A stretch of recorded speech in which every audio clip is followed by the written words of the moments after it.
Hi, I'm so happy. I'm so happy to be here again. By the way, our videos hit every Monday morning by 11 a.m. West African time. You should go and check us out if you haven't subscribed. But I would encourage you to subscribe. So far, it's been exciting. The feedback has been amazing. I have loved every bit of sharing with you. I have loved all of the questions that are coming. It's absolutely been very, very interesting.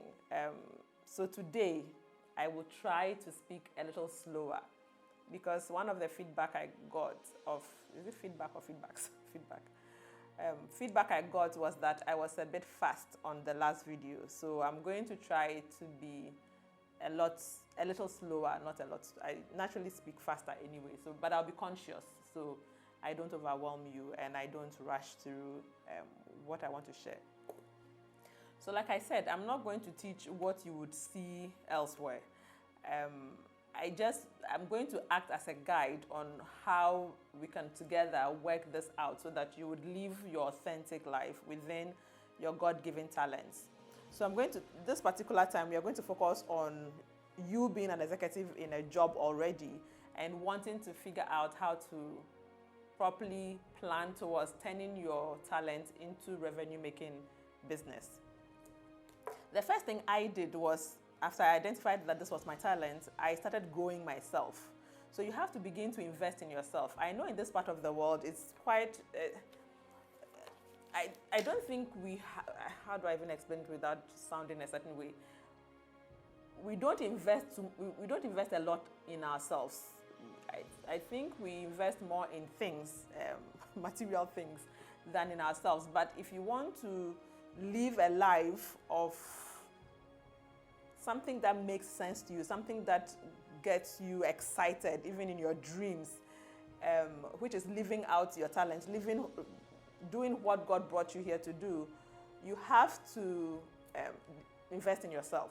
Investing in yourself is key. It's the secret to getting anywhere, really.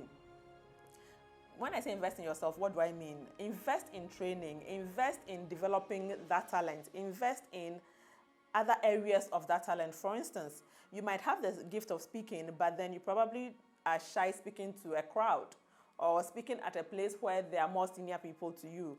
I think in the middle of my career, at some point, I don't think, when I say I'm shy, people don't believe me, but I think at some point when I go in front of like the board, when I'm in front of a board and I have to defend a strategy for my department, the challenge for me at the time was I was overthinking everything because I thought these are people who are specialists in their fields, who are my bosses, who earn how many thousands of percentages beyond whatever I earned. I felt a little skittish in my shoes to try to get them to buy into what I'm saying. But then somehow they always come out like, you're very confident and all of that. I don't know how, maybe because God somehow has gifted me with that. But the thing is, if you're like me, then there are areas of your gift that you still need to clean up.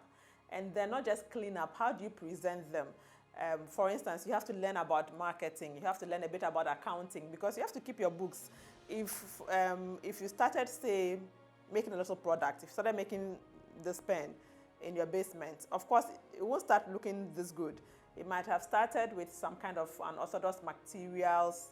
It might have started with some kind of something that is not normal because it has to be unique to what's already on the market. And you've made it in your basement. Now, you've made it in your basement or your garage. How do you get it to the market? You are not a marketing expert. You are not a social media expert. You are not, a sales expert. So you have to, there are things that you need to learn. There are things that you need to have some knowledge of to bring everything together. So that's why it's critical that before you even plan to get out of a corporate job, you must have invested in yourself a bit. You must get yourself trained more in the area that your talent is. And then the supporting areas that will help you to grow. For instance, accounting, sales, communication skills, presentation skills, speaking in public, and a few of those kinds of skills that are important for your talent to be fully realized. And then the other key thing that you need to do is to make sure that you keep that momentum of excitement. So the first time I went for my John Maxwell certification program, I wrote in my book, I like writing. I'm always writing something. I wrote in my book, at the back of it, I said, do not ever forget that you want to do this. If you forget, look at the back of this book. Do not ever forget. It's a black book. It's on my table. I always have it with me. It's in my car. It's in my bag. I take it everywhere with me.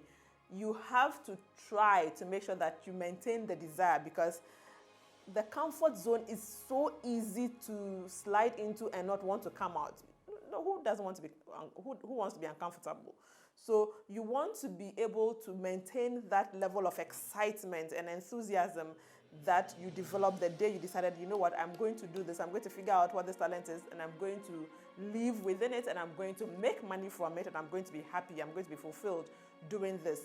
That excitement, you have to try to maintain it. You have to protect it. You have to guard it. And so you have to nurture it. You have to continuously, listen to motivational messages. You have to read about these things, and you have to watch things that are towards that area, so that it keeps the momentum up, so you don't forget, so you don't slip into the comfort zone. It's very, very easy to slip into your comfort zone. For instance, one of the tricks in the corporate world to keep you excited and staying in the corporate world is the promotions. Just when you're excited about doing something, you get this huge promotion that brings probably a new car, your dream car, that takes you to the country that you have always wished you were in, and all of that. And before you know it, you're telling yourself, let me give myself another 4 years or 5 years, or as my friend would say, 2 years. Every 2 years, he gives himself another 2 years. So you might end up doing that. You don't want to do that. You want to maintain that level of excitement. So you need to get pointers. If the writing won't help, talk to someone, an accountability partner. That's a bit technical, but a friend who can hold you up to your own promise. So let the person know, no matter what, please make sure that in a year or in 2 years, I want to do this, so let me get out. Or share your action plan with the person, so that they know that month 1, month 2, month 3, month 4, this is what you intend to do, and they can be following up with you, so that you don't slack on your own promises. And persistence. You have to keep at it. You just have to keep at it. You can't start and say, let me pause a little bit. And you can pause. Yes, it's your life. You can pause, but then it will delay when you would begin to see results. Because when you start, I promise you, it's not as smooth sailing, but it's exciting still, but it's not as smooth sailing. Sometimes you start and the first step you take, you fall face flat, like you fall on your face, and you're wondering, is this how it's going to be? But it's so worth it when you stick at it, when you stick to it, and when you make sure that you are following some kind of a plan to make sure you achieve this. The other thing is, don't be afraid of collaborations. Don't be afraid to engage others who have done it. Listen to them, talk to them, ask 1,001 questions if they would answer you, or come for Becoming More workshops, because we bring entrepreneurs in the country who have done this and have succeeded at them. They've left corporate jobs, or they've never even had a corporate job, and they've lived within their talents, and they're extremely successful and very happy. Listen to them, read about them, talk to them, ask questions, ask them to be mentors. Some of them are more than willing to mentor us.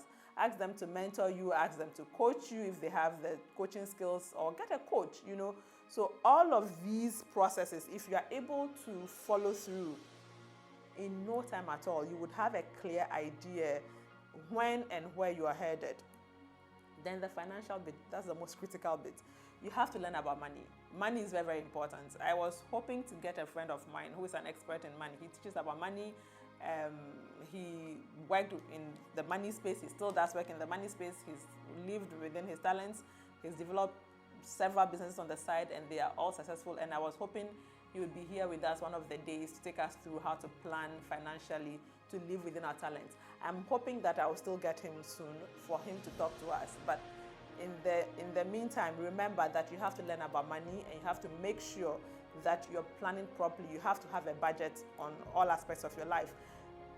I'm not one to advocate for a very tight budget where, because you want to do this, you don't live your life fully.